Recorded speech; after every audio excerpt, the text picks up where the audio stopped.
Okay. So, Joe has an announcement. Welcome, Joe. Welcome back. Hi. Joe.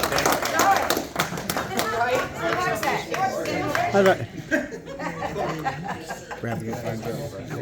Papers. You do. It's exciting. Nice heavy one. First off, Chicago people, welcome. Glad you're here. Thank you. Nice to finally get a chance to meet you. I'm just honored to have all of you guys here in the room. It's neat. We've been wanting to expand outside of Metro Detroit for 9 years, and I just never had the backbone to put it together. And I believe our new CEO Dave, well, he's not new anymore. He's been here for over a year. The direction he's been able to create the synergy between the different department heads, we've been able to finally take that step. So you're the beginning part of this. So thank you so much for being a part of that. With anything, there's going to be growing pains.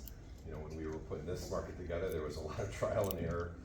It was a tough road, and we finally, I believe, had pretty close to a well-oiled machine that requires maintenance from time to time, but it's doing pretty well. And I think your persistence and being able to stick with it through, we're going to make it work.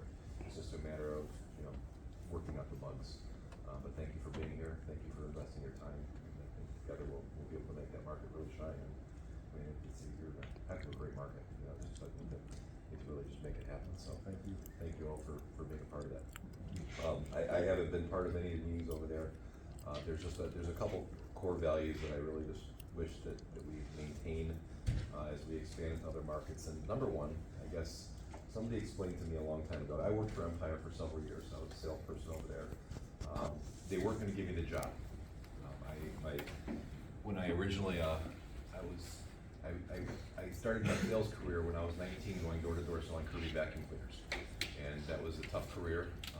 I was sold on the opportunity of, you two could be a millionaire, and by the time you're 30 years old, just da da da da.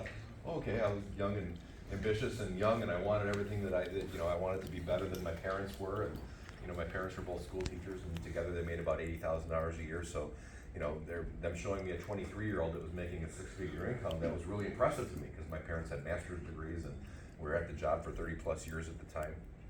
And I was introduced to selling. Prior to that, I worked in restaurants. I worked at a factory. I had a lot of dead-end jobs that weren't really doing anything.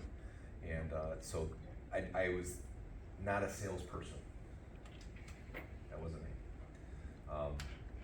And I wanted to quit a lot early on.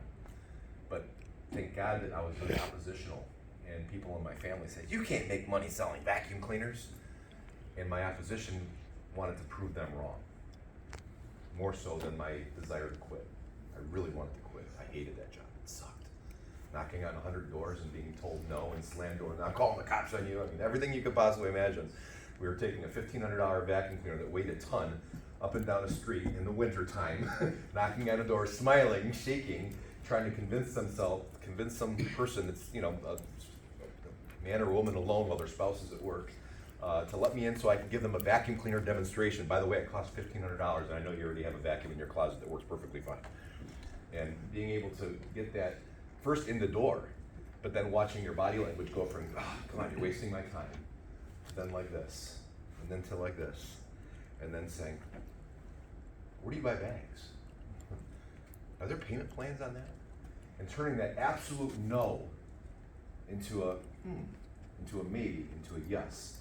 And that was such a thrill for me, taking that no into a yes, that I started learning the art of being able to sell. It's really an art, because you're getting people to do what you want them to do, without being forceful, making them want to do it rather than trying to high pressure jam it down their throat. And so one of the core values that I really liked that made me do well in Kirby, more so than a lot of other people in Kirby, was because I believed in what I was selling. I believe that, and I wholeheartedly believe, that's why we've got Kirby's around the office today. I've got Kirby in every house that I have. I have Kirby in all my relatives' house. And I've sold these things in 30-some years. But I truly believe that it's the best thing for anybody's home. I truly believe in my product.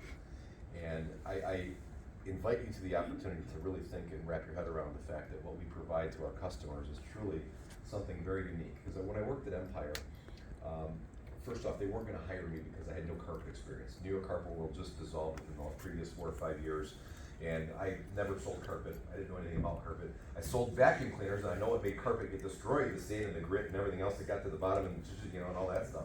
But I never knew anything about selling carpet. I didn't know how to measure a yard. I didn't know anything. But I was very persistent because I went door to door. And so when I sent in for an interview, nobody would interview me. The sales manager finally got on the phone and says, "Look, you don't have any experience. We don't want you. Sorry. Find something else to do."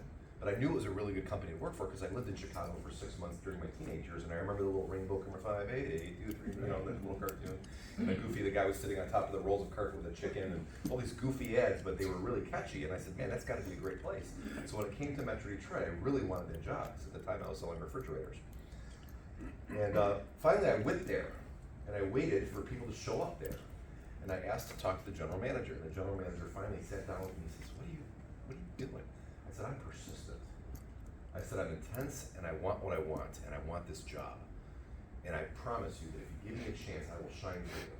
You have no experience. That's what your sales manager said, but obviously I'm experienced enough to know that if I give up, I'll never have a chance, but I'm experienced enough to know that if I keep trying, sometimes my persistence will overcome your resistance, and I might get the job. He said, you got a point. And he gave me the job. And within that first year, I was #1 in Michigan. Within the third year, I was number 3 in the country. And I stayed there. And they had these contests where they gave away Rolex watches if you sold $1 million in a year. And I won the Rolex my second year. And then the third year I won a second one that I gave to my dad. And the third year I won one that I was going to give to my mom, and somehow that Rolex just never showed up. And that's what concluded my career with Empire today. And I wound up going to a few different other places. One thing that I remember when I worked at Empire was somebody training me a portion of my sales. And let's say we had a job that's 100 yards, carpet. We didn't sell anything but carpet at the time, and then we got into hard surface and tile and window treatments and everything else at the time. But my first year or so, we just sold carpet. And let's say this carpet back then was $35 a yard, was one of our prices that we came away, different threshold prices. I was told, start at $10,000. I said, well, that's $100 a year. They said, start at $10,000 and see if they bite. If they get them. Well, I wouldn't want someone doing that to my parents. Get them. This is you have the right to make money. Okay. It's past this price, and if they give you a big objection, say, but you didn't let me finish what I was trying to say. This is the normal price, but because of this discount, now it's $9,200. But that's it. Still didn't let me finish because you're and whatever. And it just became this thing, and it just turned my gut. Now I became a good salesperson there, but I never made the most money there because I didn't have what it took to do this. I just didn't have it in my character. I was a great shoplifter when I was a kid. I used to steal crap out of cars. I did all kinds of horrible things. But I never had the heart to be in somebody's. Okay, I'm just being truthful. I never had the heart to go into Nino's parents' house and rip them off out of their hard-earned money. I just didn't like that. So I sold a lot for Empire. I did it for several years, but I sold it at a $45 to $50 price point. I still made money. I didn't knock anybody's head off. I was spending my own gas to get to the house. Whether I didn't sell it, I lost money. So I had to sell something, right? Or try my best. So I was driving all over the place. I was in 3 houses a day, but it would take me 12 hours to get into all 3 of those houses because there was an hour and a half downtime or 2 hour downtime sometimes between appointments. So I believed that my time had value. And I believe that because they weren't having to go to different stores all over Hell's Half Acre and compare prices and spend 3 or 4 days of their life to do it, and I was conveniently bringing the store to them, that I had the right to charge more than Home Depot or Lowe's, but I didn't have it in my heart to knock somebody's head off. I wanted to charge a fair price, and I believed that what I was doing was just, and as a result of that, my closing average is usually over 80%. And that was pretty consistent during several years at Empire. Now, at Empire, we didn't count certain things, like if a credit turned down, that didn't count against us. So my real closing average is probably closer to 72%, 75%. But I always sold 3 out of 4 of the leads that I was given. Always. And I made decent money, but there were people that went on less leads, but made deep into the 6 figures because they had this part about them, okay? So when I created this company, I wanted to bring the convenience of shop at home. I want it to be able to bring, you know, the colors and the selection inside their in their home underneath their lighting next to their furniture, something they can't get from a showroom. I wanted to make sure that we provide a service when somebody gives a time window, you know, like when you order cable, they said they'll be there between 5 p.m. and 9 p.m. You know, and I bought furniture a few days ago and they gave me a time window that was 9 hours long. You know, I said, I don't want to do that.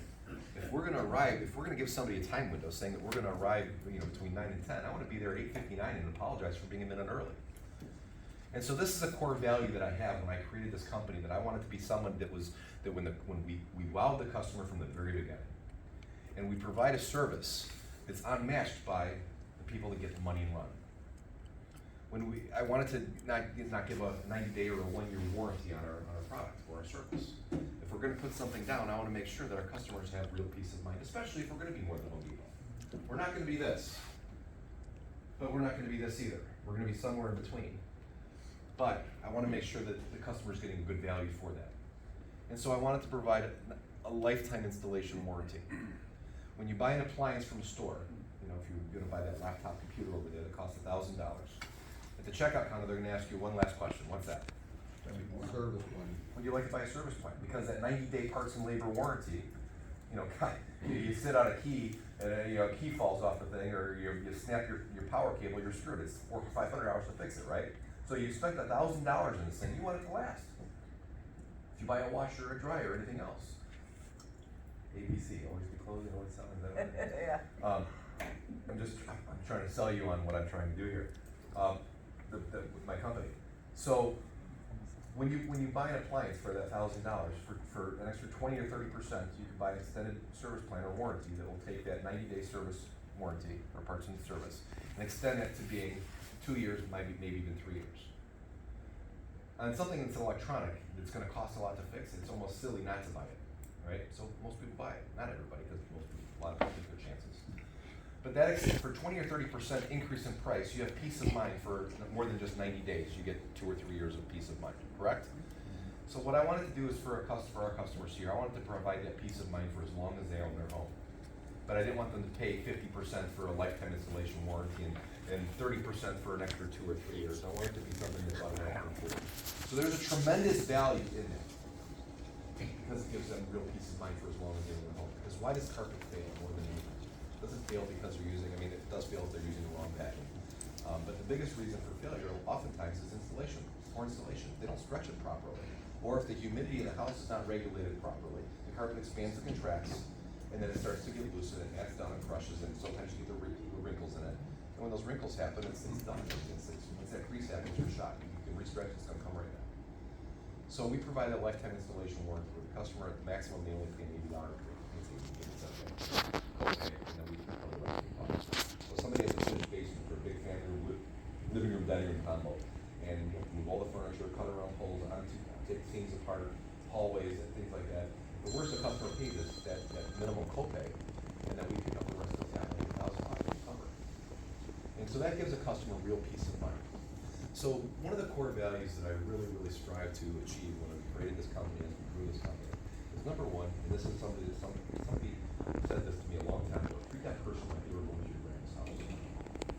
You love your grandma made you cookies, she flipped you $1 when your parents weren't looking, and your grandma always took good care of you, she loved you more than life itself, she loved you more than her own kids.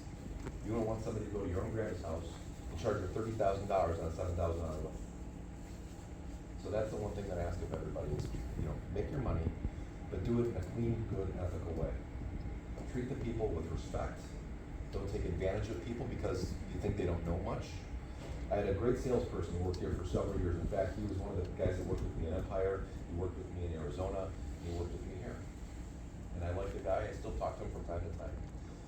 But we put retail caps. In other words, on our percentages for commissions, we had our 3, 5, 6, 8, 12, whatever it was. But then we also had capped price.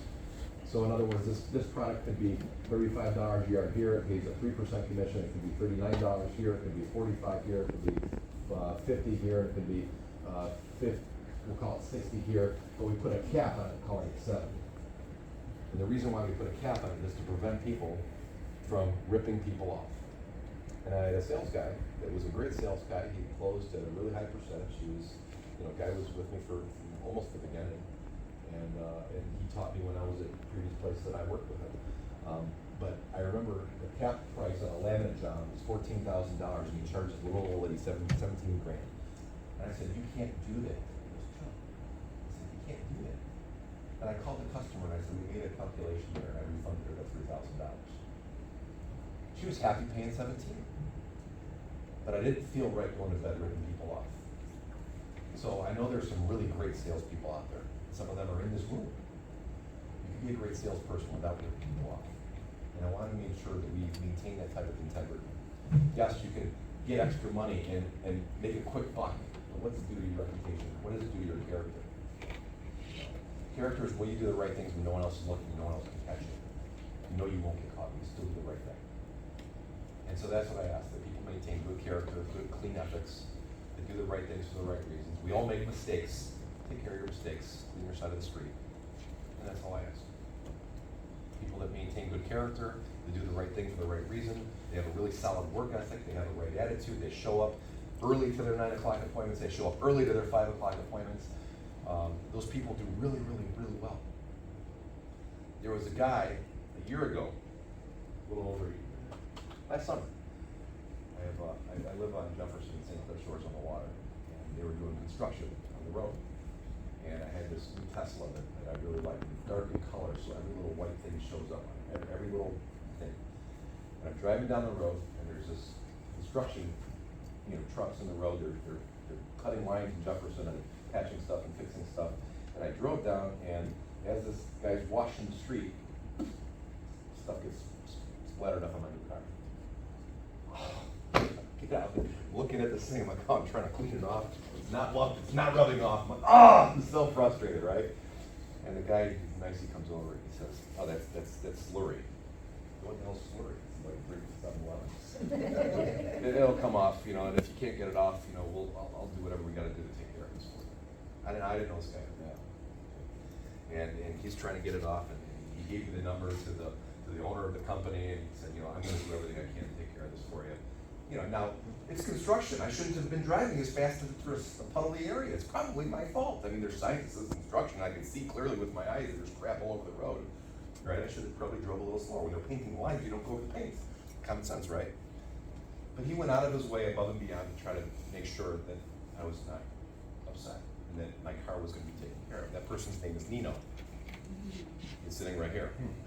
Nino's moral character and his ethics and his commitment to integrity made him great at that job. And I told him, if you guys get into a slow season, I'd love to have you check out our team because I think you'd be great. And I got his cell phone number.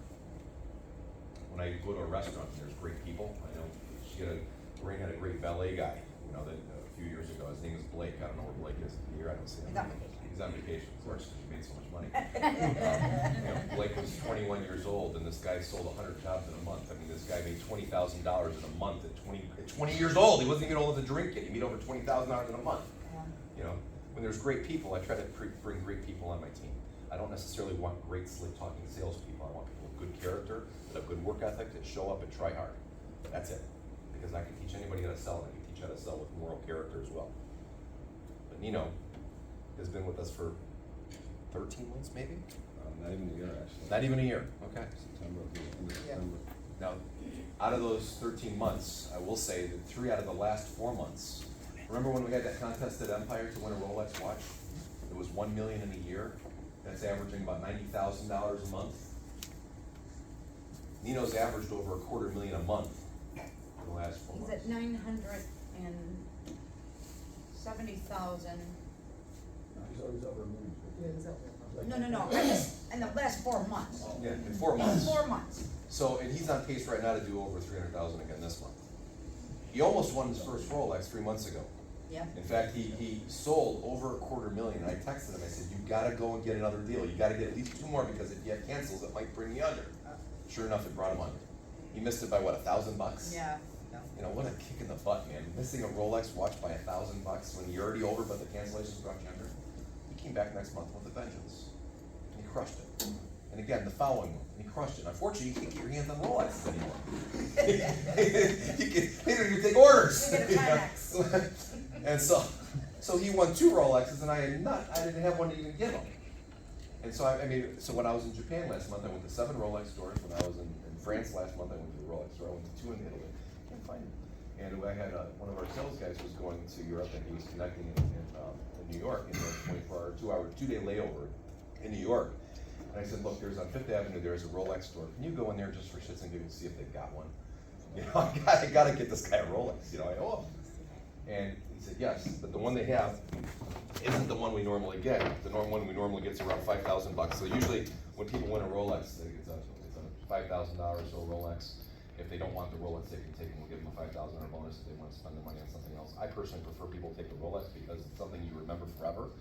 When you're having a bad week or a bad month, and you're driving to an appointment after you missed 3 sales in a row, and you're bummed out, and you know what, man? I'm good.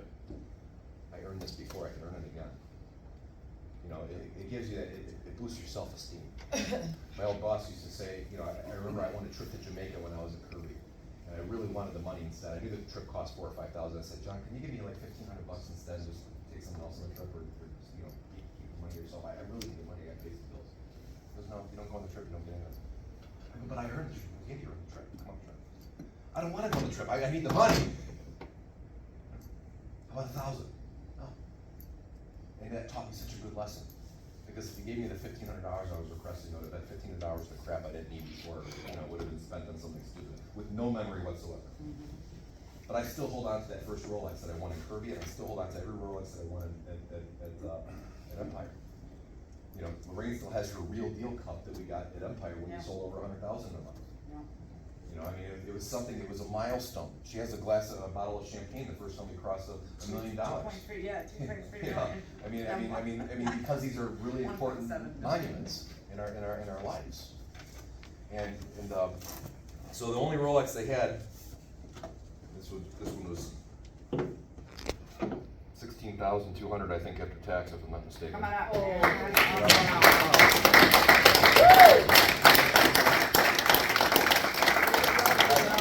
I told Nino, I said, it's, you know, the $5,000 a month times 2 that you're going to be out of pocket a little bit to take this one. Otherwise, I can wait and get. He goes, no, I love that.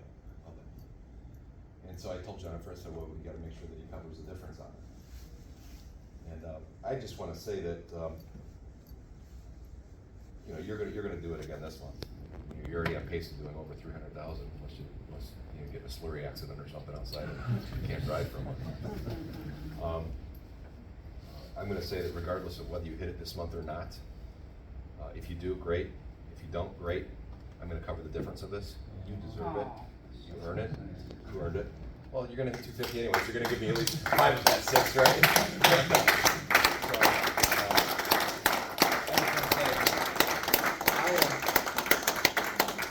I'm extremely proud of you. Extremely proud of you.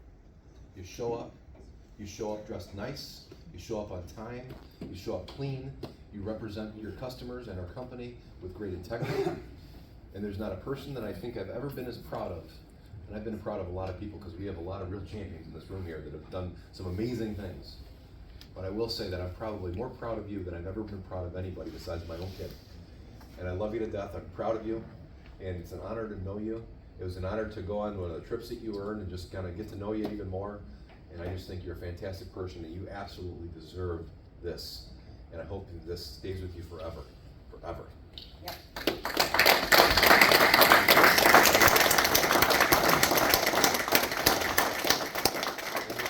What's great about a Rolex? What's great about any Rolex is they're perpetual. They go forever. You know, when you take them off and you let it sit for a day, they stop. But as long as you're going, it's going. And there's no battery in it that has to be replaced. It you know, it goes based on your movement. And you know, what you do is timeless. What you do, not just here, but in your own life. And there's not a person that deserves it as much as you. I'm so proud of you. Yeah. Because of your consistency. Awesome. Because of your desire, because of your tenacity, because of your hunger, and most importantly, because of your character, your integrity. You have things that most people don't even want because they want to live the way they live. You're coachable. And that's hard to come by. Now, it's also very easy to lose. It's very, very easy to lose because My old boss used to also tell me, he goes, yeah, keep grinding, but don't ever count your money. I said, why? It's because when you count your money, you pat yourself on the back and you quit. And there's an attitude change that happens to almost all of us. It happened to me. It happened to pretty much everyone I looked at one point. So far it has happened to you, and it doesn't. It's challenging. When we feel that we get ripe, including growth. When we say, oh, I'm in AA, and one of the things to do in AA, if you really want to take the program seriously, is you go to 90 meetings in 90 days, and that's hard to do, especially if you're traveling. 90 meetings in 90 days. Well, what happens if I get this going on anymore, and you do 2 the next day? Or whatever. You do whatever it takes. It's hard. It sounds easy, but it's hard, especially on certain things that come up in life. And what I did is, after I hit 90 days, I take 2 weeks off and I don't go to a meeting. Because I've achieved it, I've accomplished it.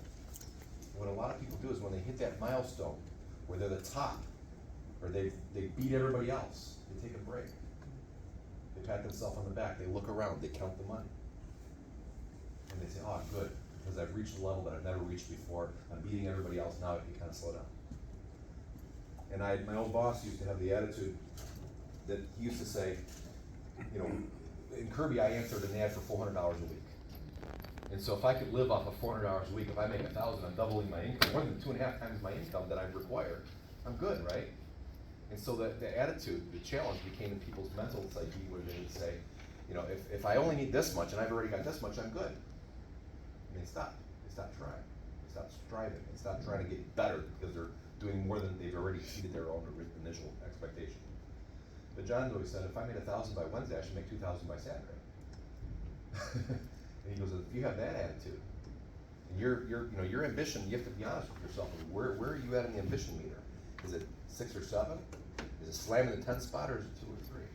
The hard part for most people, though, is when they've achieved really great things, when they've achieved stuff like this, they start to, okay, I'm good. So whatever you do, you do. But just know that you're always great. Your tenacity and everything got you here. But it's, I think you're capable of anything in this world. Just keep striving. And you even do your own advertising, like Harold. He does his own advertising. You guys are striving. So I hope that you continue to do what you're doing. I hope you continue to constantly try to get a new BMID, best month in business for yourself. You always try to achieve further greats. And don't ever quit, because you're doing a fantastic job. Keep going. You're awesome, man. You're awesome. Congratulations.